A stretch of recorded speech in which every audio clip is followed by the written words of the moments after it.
You know, this is one of those times that you feel like the equipment you have is never enough. But I literally put this truck up on the scissor lift and set it on its lowest setting for the safety lock. And I have these short stands that I got. And I put one under the rear, under a solid spot of what's left of the spare tire cross member. And, you know, I got to be honest with you, it sounds super crazy, but you could actually take the fuel tank out of this thing on this scissor lift, because the fuel cooler is up there and the whole fuel tank skid plate and everything's right there. So you could actually slide this tank out of here like the way it is, which I think is super cool. So, you know, that is cool. But it's solid on this lift. It's obviously doesn't weigh as much with the bed off of it. And, you know, the just tripping over stuff. The frame's in okay shape, still sandblasting and doing stuff. This cross member is going to need to be replaced. That's sitting right there. Obviously I got these forward frame plates from Rustbusters. So I ordered this section of frame plate because I figure once I took it off, if you can see, it's kind of thin right where the two joints overlap. It's like thin right there. And so I just kind of want it to be as solid as it can be for the rest of its life. I got this brake line bracket. It broke loose, so it's just to be able to move, but that's thicker than the other side. But I figure if you're gonna do one side, might as well do the other side. This inner plate that's all rotted right here that I got all the rust out of, this plate is like some brace for the jounce bumper. I think it's a brace because of the double frame. I think they kind of overlay it further in because it doesn't stop till like about here or so. So I kind of figured that putting the extra piece here would be better. And then if I have to, I also have all this 1/4-inch steel plate right here.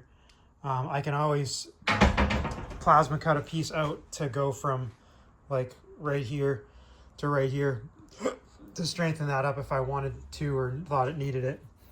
But anywho, it's coming along. And I have new e-brake cables in the boxes over there, so I think that those might have to get done while this is like this, because it'd be way easier. So anywho, hopefully this project is interesting to you guys. I mean, it's interesting to me because once it's done, I'll feel a lot better, because I didn't really tow anything with this truck because I knew the back end was this bad, even buying it, because someone's tried to put strengthening plates and stuff. So, you know, I've just kind of been driving it around like a daily driver kind of thing and putting the dog in the back and stuff because of the crew cab. And, you know, I think it'll be a lot better of a truck once all this has gone through. And I got this big burly wire wheel that I'm going to wire wheel most of the frame that I'm not sandblasting, or even the parts I'm sandblasting. If I wire wheel it first, it doesn't take as much sandblasting, which it cuts down on, you know, having the big hood on and everything. But I'm going to sandblast all this stuff as much as I can and clean it all up. This frame is going to get oil undercoated. That is my goal, is oil undercoating all this. It's not going to get painted with some kind of special paint probably or anything. I might do maybe like a paint over rust paint or something, but this stuff never lasts. The oil undercoating, once it soaks in, really is what slows the rust down. You're never going to stop the rust, even if you sandblast everything. Like, I've had stuff sandblasted in all these little pits and everything that stays from sandblasting. Even if you get those fairly clean, there's always something left in there. And so it's almost better if you can convert the rust with chemicals, but then you're cleaning it with water and then it flash rusts. It's just just don't let it rust. That's the main thing. Just don't drive it, park it in the garage and never use it, and just, you know, don't do anything ever in life. Never. That's not possible. And so, you know, let me know what you think about this one. It's a little update on it.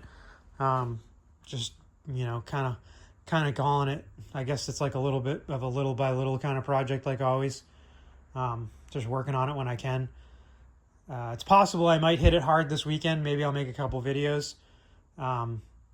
If the section of frame comes in from here to here, then I'm just gonna try to, you know, coat all this as best I can with some kind of rust paint and grind away what I need to weld at and wear a respirator and just weld the hell out of all this frame section in the rear and be done with it. Because then I can pull the tank, and well, I can pull the tank before that, but I want to do this cross member is pretty crunchy, so it needs to be done. So by getting that cross member done, this cross member done, it's going to be way more solid back here. Can put the hitch back on it, brand new draw tight hitch, and you know, it'll be good. It'll be good to go. Well, anyways, this video is getting long. Lunch break is over. I'm gonna have to get back to work.